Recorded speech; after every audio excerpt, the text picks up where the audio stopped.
السيدات والسادة أعضاء الجالية المصرية، السيدات والسادة الحضور الكريم. يطيب لي في البداية أن أرحب بحضراتكم جميعا نحتفل سويا بمناسبة مرور 66 عاما على ثورة الثالث والعشرين من يوليو 1952. إن الروح الوطنية الجارفة التي بثتها ثورة يوليو 1952 في وجدان الشعوب العربية والأفريقية كانت وقودا للملايين في مواجهة الاستعمار والنضال لنيل التحرر الوطني والإرادة الوطنية المستقلة. وجاءت ثورة 30 من يوليو 2013 التي صوب بها الشعب المصري مصارين، حيث خرج الشعب أعداد غير مسبوقة في تاريخ الأمم ضاربا مع القوات المسلحة والشرطة مثالا في التلاحم الوطني.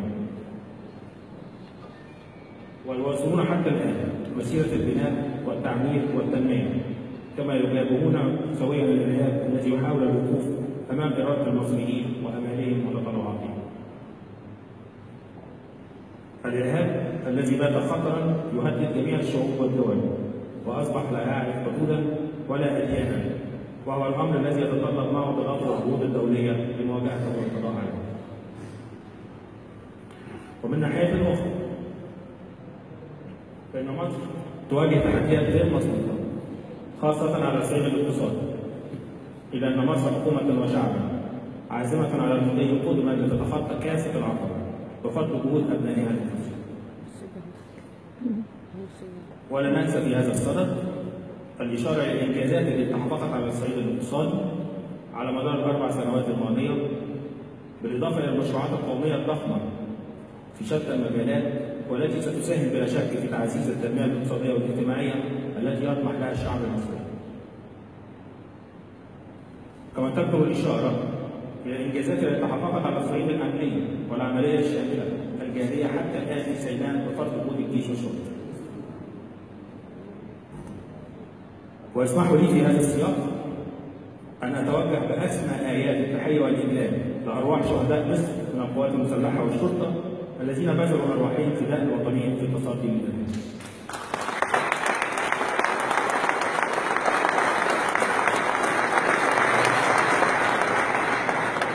السيدات والسادة، جاءت الانتخابات الرئاسية لعام 2018 والتي اتسمت بالنزاهة والشفافية استكمالا للمسار الديمقراطي الذي دشنته ثورة 30 من يونيو المجيد.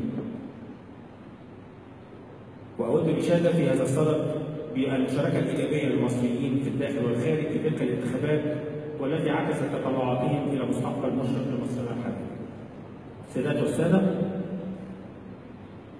إن العلاقات المصرية الإيطالية هي علاقات تاريخية ومتميزة، وما يعكس عمق هذه العلاقات الزيارات الرسمية بين البلدين والتي تمت مؤخرا، وعلى رأسها زيارة السيد الرئيس عبد الفتاح السيسي إلى روما في نوفمبر 2015، زيارة السيد رئيس الوزراء المصري في يوليو 2015، السيد وزير الخارجية المصري إلى إيطاليا ولقائه بالوزير الإيطالي في ديسمبر 2017، بالإضافة إلى زيارة سكرتير الدولة الإيطالي للشؤون الخارجية إلى مصر في أكتوبر 2017، زيارة وفد مجلس الشورى الإيطالي إلى مصر في سبتمبر 2015. كما تذكر الإشارة إلى أن إيطاليا هي الشريك التجاري الأول لمصر على مستوى الاتحاد الأوروبي وخامس أكبر مستثمر في مصر، كما أن الاستكشافات التي قامت بها شركة إيني في البحر المتوسط وفي مقدمتها حقل زهر، بالإضافة إلى استكشافات في الصحراء الغربية في مصر مؤخرا تعزز من فرص التعاون بين البلدين.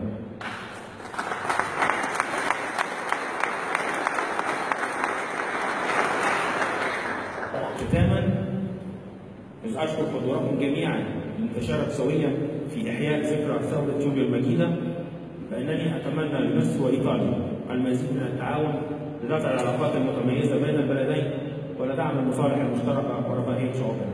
تحيا مصر، تحيا مصر، تحيا مصر.